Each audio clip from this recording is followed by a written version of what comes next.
Hey guys, this is Aman Mittal welcoming you all to Daily News Nuts, an initiative of Prep Nuts. Today the date is 19th of May 2020 and we shall be seeing all the important articles that an aspirant must go through from the exam's perspective. आज हमारे पास near about 11 articles है from the Hindu and PIB और Indian Express से आज कोई भी article नहीं है. So we will be seeing only Hindu today. Coming on to the front page of Hindu, there is the news with respect to the cyclone Amphan. Cyclone Amphan has been declared as a super cyclone by the IMD and it is expected to make a landfall along the West Bengal and the Bangladesh coast. तो हम यहाँ पे cyclone के genesis की बात नहीं करेंगे because it will take much time, but यहाँ पे हम ये डेफिनेटली बात करेंगे कि कैटेगराइजेशन ऑफ साइक्लोन्स क्या है. जैसे यहाँ पे सुपर साइक्लोन मेंशन्ड है, तो super cyclone is the most intense type of cyclone that the IMD has categorised. IMD की कैटेगरीज के हिसाब से 6 टाइप के साइक्लोन्स होते हैं, जिसमें से सबसे ज्यादा इंटेंस सुपर साइक्लोन होता है having wind speed more than 221 kilometres per hour. तो ये जो कैटेगराइजेशन है that is on the basis of the wind speed and unfortunately Amphan अगर ज्यादा डैमेज कॉज करता है और ये न्यूज में रहता है then definitely will deal the cyclones in detail.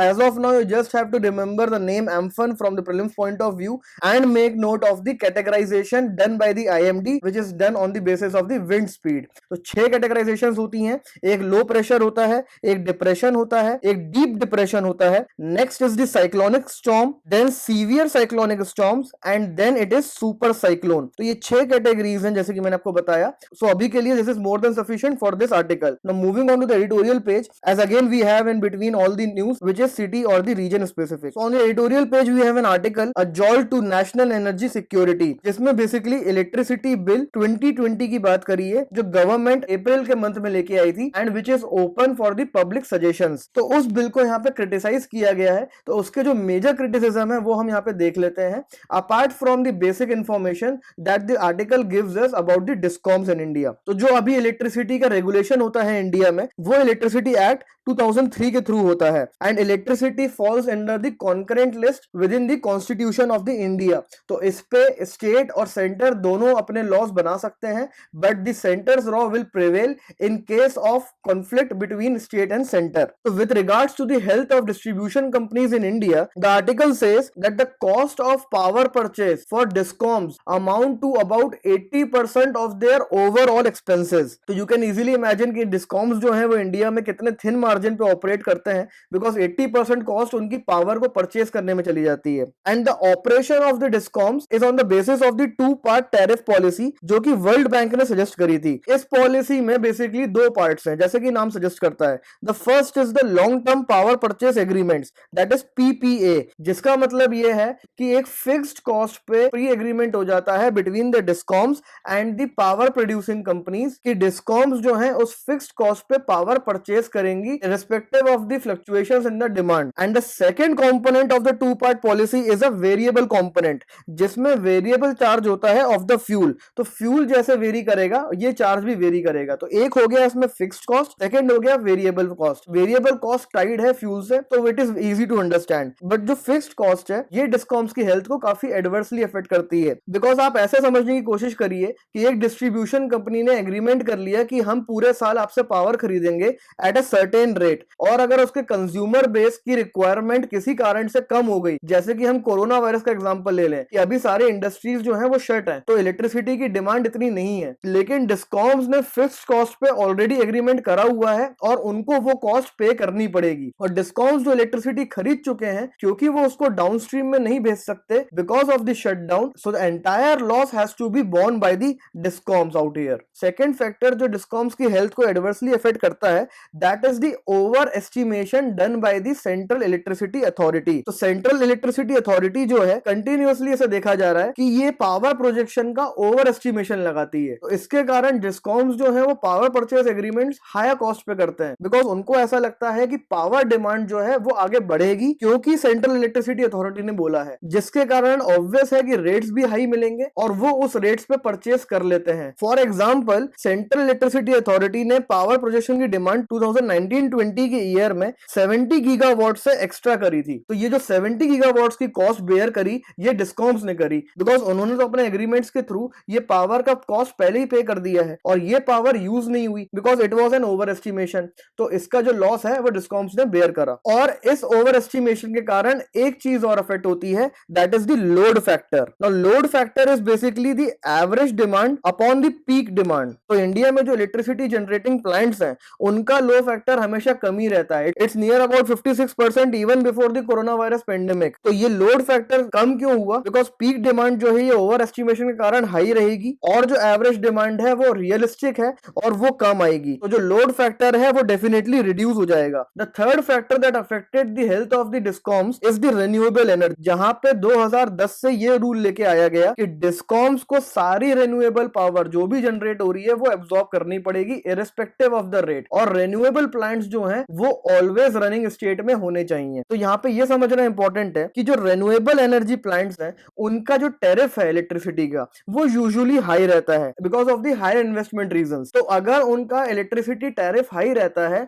तो उस हाई टैरिफ पे डिस्कॉम्स को पावर परचेज करना कंपलसरी है, जिसके कारण अगेन डिस्कॉम्स की फाइनेंशियल हेल्थ एडवर्सली अफेक्ट होती है। Now coming on to the electricity bill जो कि सेंट्रल गवर्नमेंट लेके आई अप्रैल में, उसके जो मेजर क्रिटिसिज्म है वो हम यहाँ पे ब्रीफली डिस्कस कर लेते हैं। The first is with regards to the sub franchisees. The amendment in the electricity act 2003 through the electricity bill 2020 proposes the entry of sub franchisees into the state distribution sector। इसमें सब franchises obviously private sector से आएंगी और इसमें एक ये concern है वो चेरी पिक करके अपना डिस्ट्रीब्यूशन एरिया सेलेक्ट करेगा। तो जो भी प्रॉफिटेबल डिस्ट्रीब्यूशन एरियाज होंगे वहां पे ये सब फ्रेंचाइजीज ऑपरेट करने की अपनी विल एक्सप्रेस करेंगी, जिससे अगेन डिस्कॉम्स की हेल्थ पे फर्क पड़ेगा बिकॉज जहां से थोड़ा बहुत प्रॉफिट वो फेच करके अपना हेल्थ को बैलेंस कर रहे थे वो भी अगर प्राइवेट के पास चला जाएगा तो discoms will have no other option then to shut down their plants. Second amendment proposed in the bill is to provide greater concessions to the renewable power, जिससे अगेन कैस्केडिंग इंपैक्ट आएगा discoms की health पे because अगर renewable energy को further concessions दे दिए जाएंगे तो उनका प्रोडक्शन और बढ़ेगा और वो जो प्रोडक्शन बढ़ा है वो डिस्कॉम्स को एब्सॉर्ब करना पड़ेगा irrespective of their financial health and the demand generated at the ground level. The third concern in the bill is with regards to the elimination of the cross subsidies. तो bill ने ये suggest करा है कि जो भी cross subsidies अभी तक प्रोवाइड करी जाती हैं वो सारी एलिमिनेट हो जाएंगी। क्रॉस सब्सिडीज से यहाँ पे ये मतलब है कि जो रिटेल कंज्यूमर्स हैं, मतलब जो नॉर्मल घरों में बिजली जाती है वहां पे बिजली को सब्सिडाइज करके भेजा जाता है, तभी जो बिल है वो इतने कम आते हैं। तो ये जो सब्सिडी है ये बेसिकली पॉसिबल हो पाती है बिकॉज कमर्शियल एस्टेब्लिशमेंट्स में रेट हायर लगते हैं। तो ये क्रॉस सब्सिडाइजेशन कहलाता है कि आपने एक को महंगा बेचा ताकि आप दूसरे को सस्ता बेच सको। इसका एलिमिनेशन करने का ऑब्जेक्टिव है इस बिल का। इससे जो सबसे ज्यादा इंपैक्ट पड़ेगा वो रूरल इकोनॉमी पे पड़ेगा और स्पेशली फार्मर्स पे पड़ेगा बिकॉज रूरल इकोनॉमी का जो इलेक्ट्रिसिटी डिस्ट्रीब्यूशन इंफ्रास्ट्रक्चर है वो काफी हैवी है because of the higher line losses and because of the number of step down transformers required for the distribution of the electricity. तो जो भी रूरल इकोनॉमी में इलेक्ट्रिसिटी का कंजप्शन करने वाले लोग हैं, specially the retail consumers like farmers, उन पे इस अमेंडमेंट का बहुत ज्यादा फर्क पड़ेगा।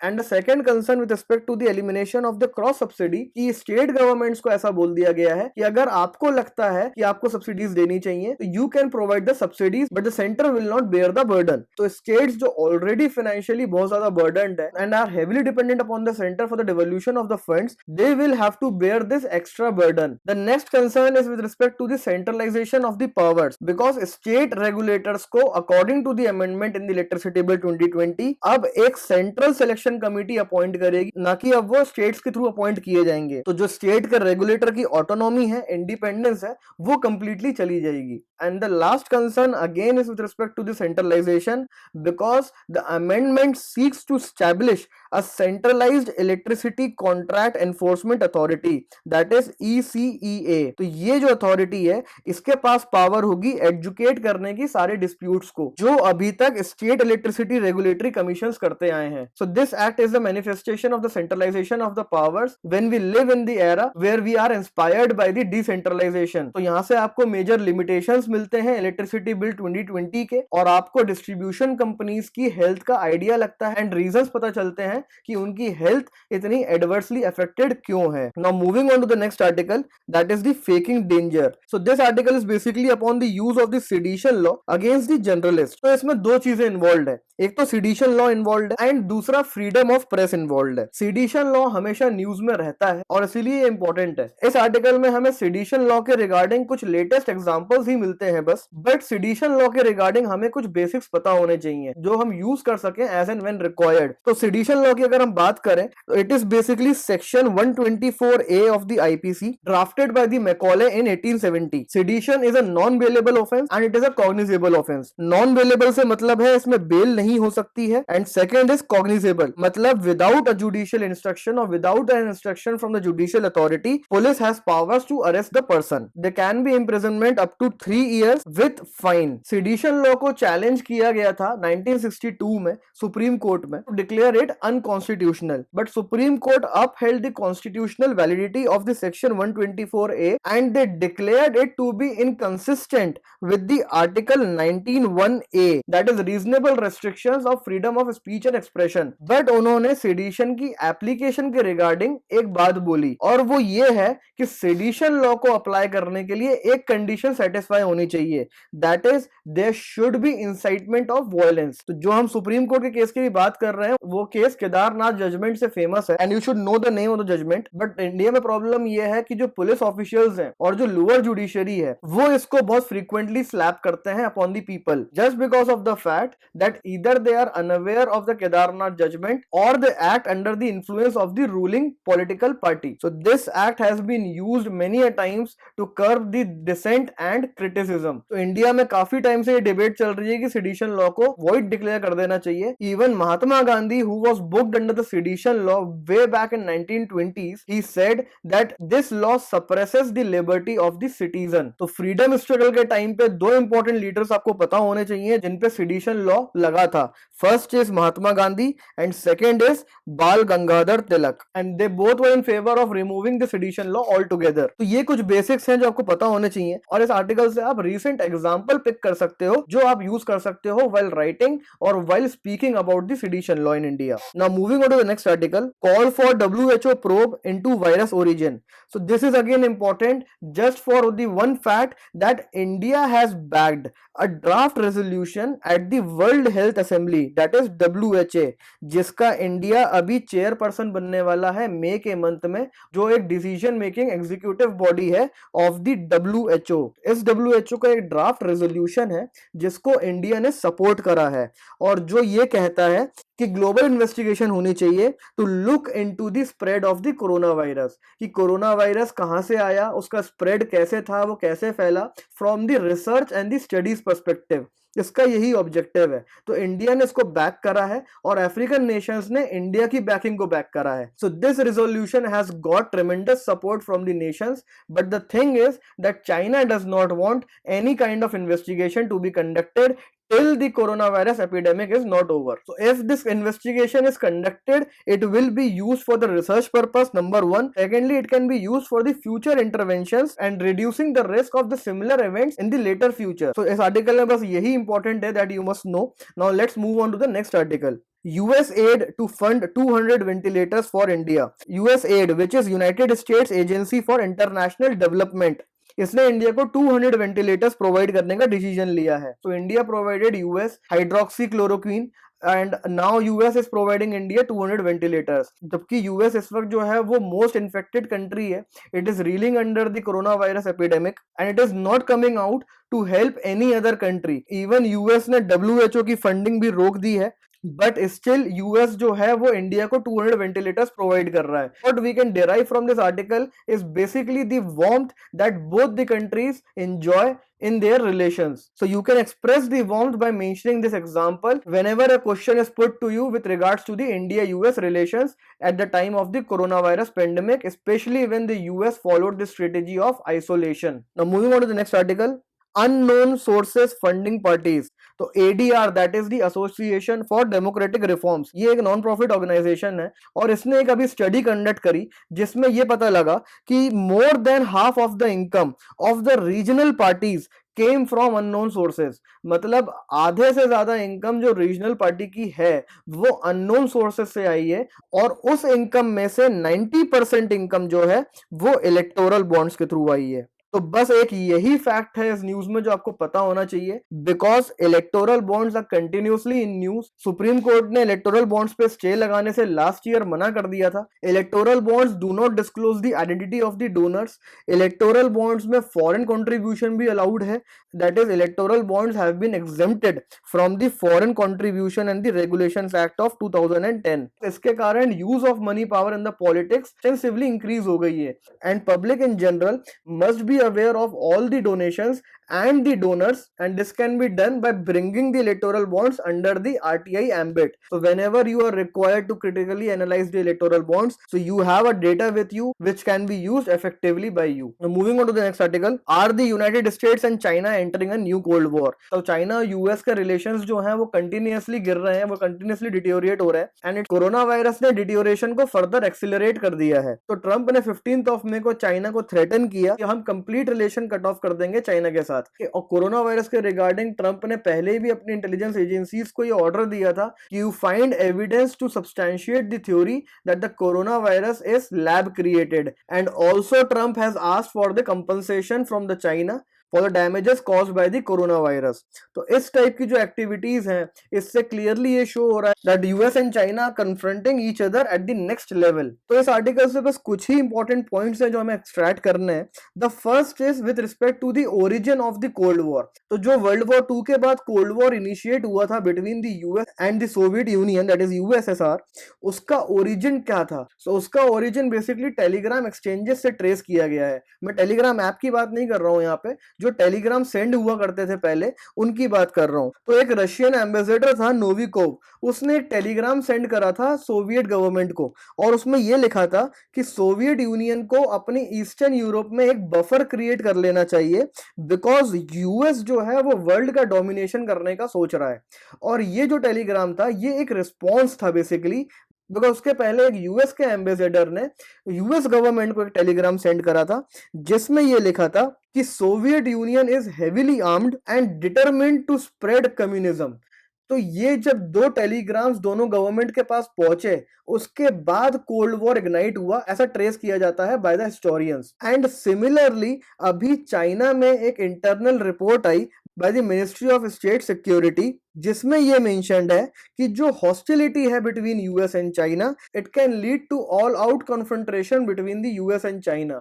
तो ये रिपोर्ट से ये टेलीग्राम का लिंक आया और इस टेलीग्राम से इस आर्टिकल ने ट्रेस करा कोल्ड वॉर का लिंक। तो ये चीजें थोड़ी सी इंपॉर्टेंट है, आपको पता होनी चाहिए। You can use them in your essay और you can use them in your interview conversations because these things are rare to be found. अब हम बात करते हैं similarities and differences between the cold war and the present situation. तो similarities क्या है, क्यों ऐसा बोला जा रहा है कि कोल्ड वॉर हो सकता है between US and China now?